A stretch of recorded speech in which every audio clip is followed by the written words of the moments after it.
Hi, my name is Rachel and welcome back to Auxhart Gardening. This is our week 5 garden tour, and as you can see, the garden is just exploding. It's so pretty and I can't wait to show you guys all the stuff that's growing.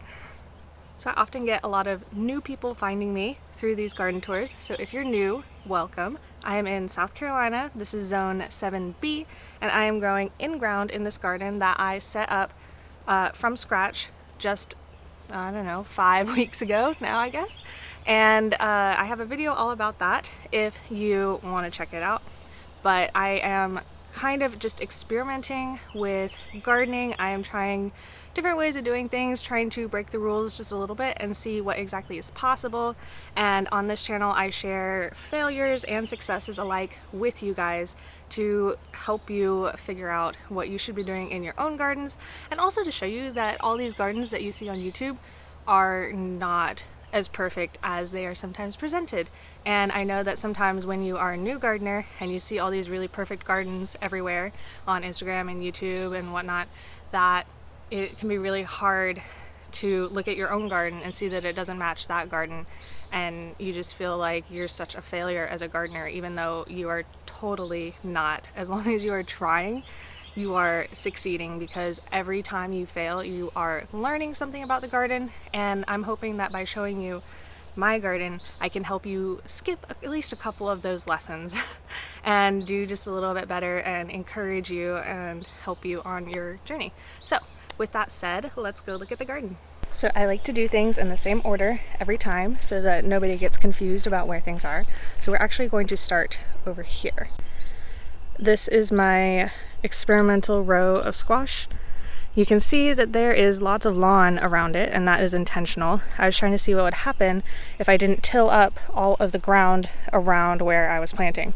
I dug a pretty deep hole and put some compost in the bottom, and then planted a few squash and beans and marigolds and nasturtiums, and it looks like the beans are actually making beans, even though they don't look like the healthiest of plants. And my way too tiny squash are putting out flowers, although you'll notice that there's only male flowers on this one, which could be a sign that it's not such a happy plant, even though it's trying to flower. And some of the ones down here look a little better, and I'm not sure really what the difference is between the different spots. But this one I actually already harvested a zucchini off of the other day there at the bottom. And there is another baby zucchini getting ready to open its flower. So not an entire waste of the space, and definitely an interesting experiment. I'm thinking that this section will get turned into a more traditional kind of garden going forward into next season or next year, whenever I have the effort to switch it over. Beautiful wide angle shot of the garden. It actually looks a little smaller when you look at it like this. There we go, that's better. Wow, that pumpkin on the left just keeps going. Alright, so starting on the right side of the garden, we have the tomato row and we have the sunflower row. This was supposed to be a more continuous row, but through a myriad of things, such as deer eating my plants and a couple of them just straight dying, this row is not quite complete. But these ones that haven't been eaten have been doing really well. I think they're getting close to flowering. They're not quite as tall as I wish, but I didn't really check this particular variety before I bought it. I just saw, ooh, pretty colors. You know how it goes. The tomatoes are starting to put on lots of fruit now. I think fruit down here is about full size, and unfortunately it's gonna be about another month. Oh man, did y'all hear that? Did that come through the microphone? Feral cats fighting. Anyways, I think it'll be, oh my goodness. Anyways, I think it'll be about another month until these ripen up, because unfortunately it just takes a while. It looks like they're about to be ready, but now that the cats have finished yowling, let's continue.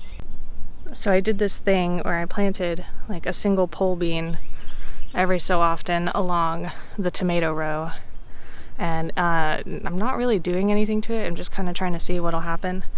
And so it's climbing, doing okay. We'll see if it makes any beans for me. So I have two varieties of tomato. That first one I showed you is Amish paste, and this is San Marzano Lungo number 2. And these are the cutest little shaped tomatoes. Some of them are fatter because they are cat-faced. You can see right there, that just means that the couple of tomato blossoms fused before they got pollinated. So it's kind of like two fruits grown together. But I think these are super cute.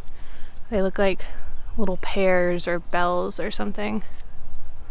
My peppers are also looking pretty amazing. They are lush and gorgeous, and I have like actual big peppers coming in on them. Most of these plants have peppers on them now. Some of them are a little further behind, but they are all setting fruit, which is really exciting. I think I'm most excited about this one. This is Ajvarsky.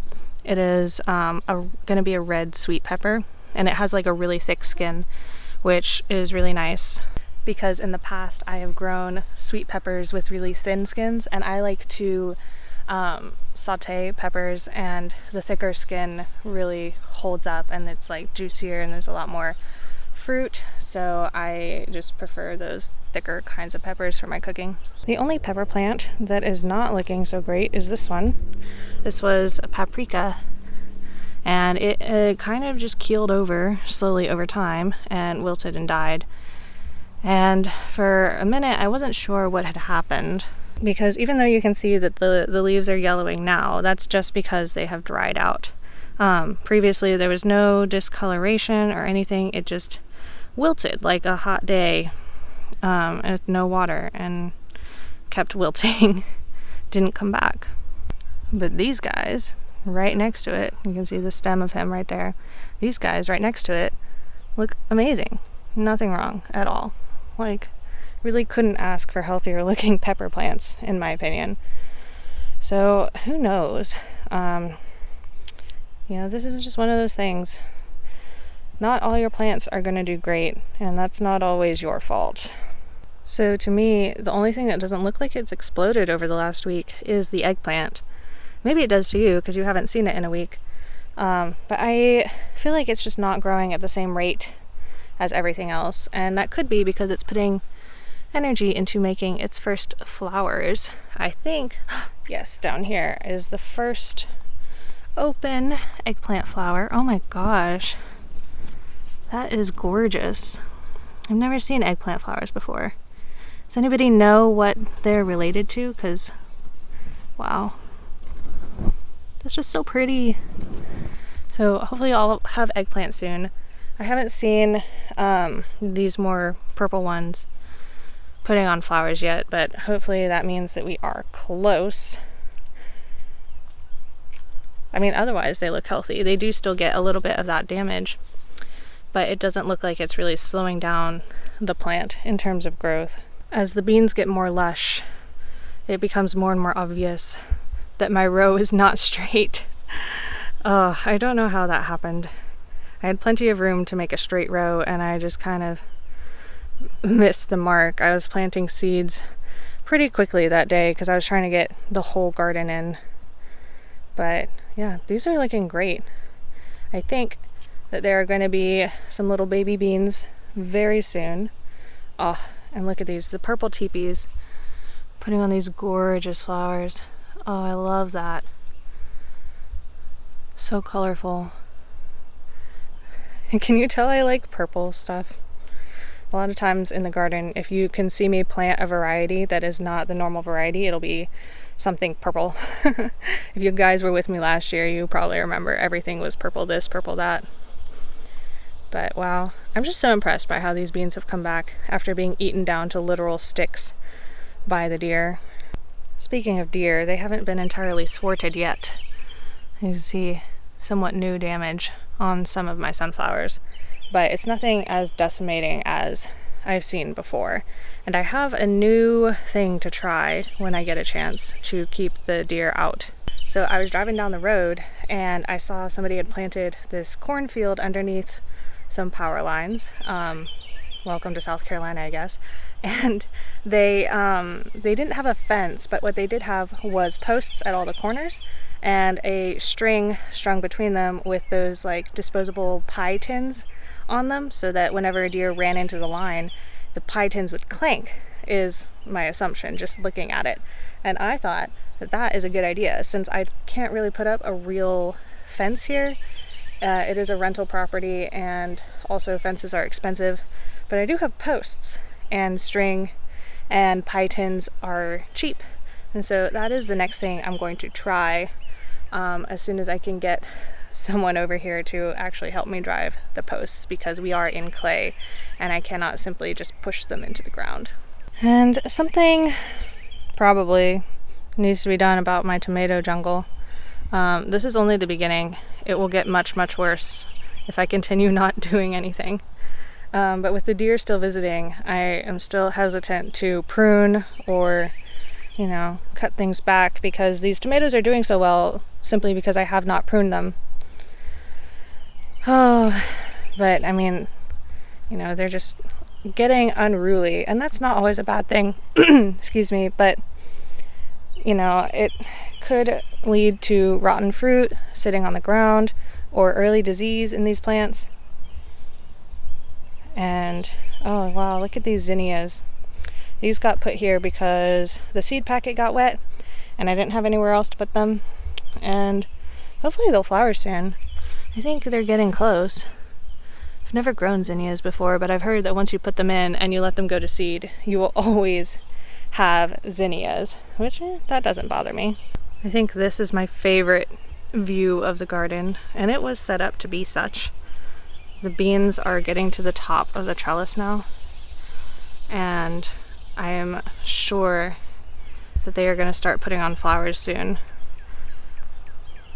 But just wow, all of this is so lush, and I am amazed. Look at these cucumbers all the way up. The cucumbers are starting to flower. Oh, hello, Mr. Pumpkin. You are invading the space of the trellises, but you're welcome to. It's fine. The garden doesn't have to look perfect. But yeah, you can see if I look under the leaves, all the yellow flowers coming in. And cucumber, like other squash type plants, has male and female flowers. So you gotta look for these ones with the baby fruits, those are the female. And then the ones without are the male, and those have to cross-pollinate to get the fruit to actually grow. And so since it is the middle of the summer, there's a chance that it's gonna be too hot for these cucumbers to actually set fruit. That can happen with a lot of your plants when you get into the heat of the summer, and especially down here in the south where it gets pretty hot. You can notice that your plants are dropping blossoms and not setting fruit, and that's not usually a fertilizer thing, it's usually a heat thing. So if you see that happening, just know that it's probably gotten too hot for your plants, and you can either choose to wait it out and let your plants keep growing until it cools off, but a lot of times plants will get disease and just kind of be done before then. Or you can just go ahead and pull them out even though they look healthy, but if they're not setting fruit, and put something else in that will withstand the heat. I know a lot of people grow things like cowpeas that are really great in the heat. I haven't experimented with those yet, but I may need to at some point because South Carolina is pretty hot. Somebody commented that I don't seem to have a lot of weeds in my garden, and that's because every time I see something like this walking through, I pull it up. I'm just constantly weeding little bits at a time so that you know, it doesn't get overwhelming. But that's why it looks like I don't have any weeds. It's not like I don't, I do. So I may have underestimated how large pumpkins can get. This row is just filling out, and I'm only mildly worried that these plants are competing with each other. So every other plant will come out sooner rather than later. These are zucchinis, and they are starting to flower and make zucchinis, and they'll be done long before my pumpkins are done, and also whatever else this is. I actually forgot what I planted. Let me see if I can show you the baby fruits. There's these little yellow things. There, can you see that? Don't remember what that is. It could be butternut squash or spaghetti squash, or maybe acorn squash. Those are kind of the things that I have planted. I could probably look up which one of those vines and which ones are bushing types, because this is definitely a bushing type. But this is why you write down what you plant. I thought that I would remember. I totally didn't. These vining ones I know are white pumpkins, because I do remember that that's what I planted over here. And yeah, they are taking over. So with squash like this, if they're vining, you kind of want to let them vine along the ground, because they will put down roots at little nodes like this. And if you get vine borers, if the plant is cut off at the stem somewhere, then it still has roots to keep some of the rest of the plant alive, which can be really helpful. I've never personally dealt with vine borers, but I have heard a lot of people struggle with them, so hopefully you find that helpful. The last thing to look at over here is my little baby corn patch.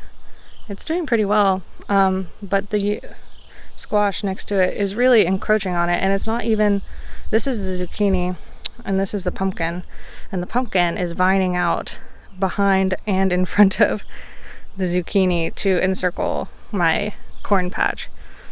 So that'll be interesting to see how that turns out. It will get very jungly, I'm sure. I just found much better examples of that fruit. I'm not sure what it is, although now that I look at it closer, it kind of looks like acorn squash, doesn't it? Oh, that's a double. Oh, that's always so cool when I see those things. But yeah, maybe this is acorn squash. I'm not sure. The container section of the garden is looking just as jungly, honestly. And actually, oh no. Something has found this section to eat as well. That's not good. Obviously the plants are going to make it, but man, that's a little disappointing. But there's always going to be pests in the garden. Wow, look at that. This is just gorgeous. Look at these entirely white leaves coming on. This fish pepper. And the cute little striped peppers. But yeah, these are getting close. I still don't know what these are.